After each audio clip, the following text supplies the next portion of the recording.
Dieu a choisi les choses viles du monde et celles qu'on méprise, celles qui ne sont point, pour réduire à néant celles qui sont, afin que personne ne se glorifie devant Dieu. 1 Corinthiens 1, 28 et 29. Dieu s'occupe de vous parce qu'il sait ce qu'il peut faire de vous. Il veut faire de vous son partenaire et son collaborateur pour l'éternité.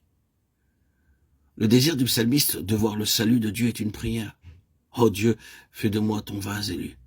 Et dans le verset 5, il en donne la raison, afin que je puisse voir le bonheur de tes élus.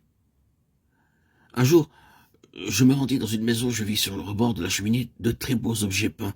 Je demandai au maître de la maison, que sont ces choses? Il me répondit que c'était d'ordinaire coquilles d'œufs. Il avait fait un petit trou pour enlever le contenu. Il amassait ainsi plusieurs coquilles d'œufs depuis quelques années. Étant un bon artiste, il avait peint un très beau dessin sur chaque coquille d'œuf. Cette coquille n'est rien pour vous, mais un artiste peut en faire quelque chose de beau. Dieu aussi a un dessein en vous choisissant et en vous appelant, bien que vous ayez été ruinés et anéantis par le péché et que les hommes puissent voir les marques du péché sur votre visage.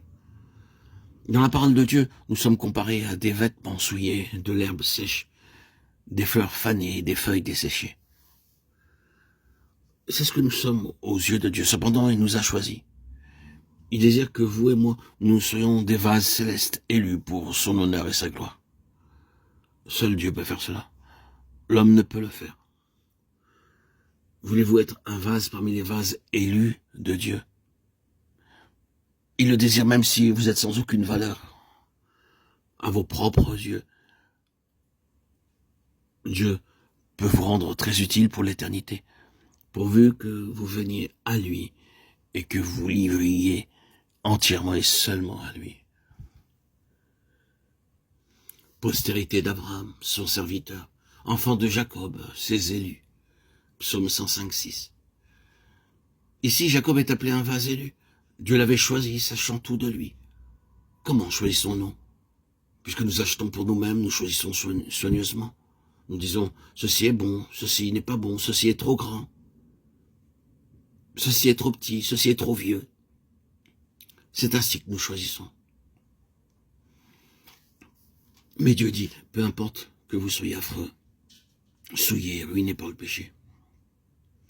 L'homme peut dire que vous êtes inutile, mais lorsque vous allez à Dieu, il vous demande, voulez-vous être mon vase? Voulez-vous vous livrer entièrement à moi? C'est tout.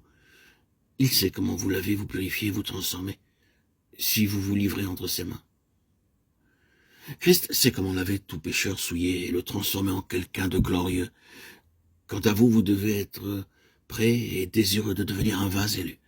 Dieu choisit Jacob et le transforma en un prince avec Dieu, Israël. Traduction littérale qui est donnée à Jacob. Un prince avec Dieu. Bien que cela prit 20 ans pour qu'il en fût ainsi et qu'il puisse devenir le prince avec Dieu, le combattant de Dieu. Que penseriez-vous si, amenant vos vêtements à la blanchisserie, vous les retrouveriez 20 ans plus tard? Hélas, nous sommes bien plus souillés que nos vêtements et notre Seigneur continue à nous laver jusqu'à ce que nous devenions comme lui. Dieu ne sera pas satisfait jusqu'à ce que nous soyons conformés à l'image de son Fils. Voulez-vous être son vase élu? Voulez-vous être lavé et purifié jusqu'à ce qu'il soit satisfait?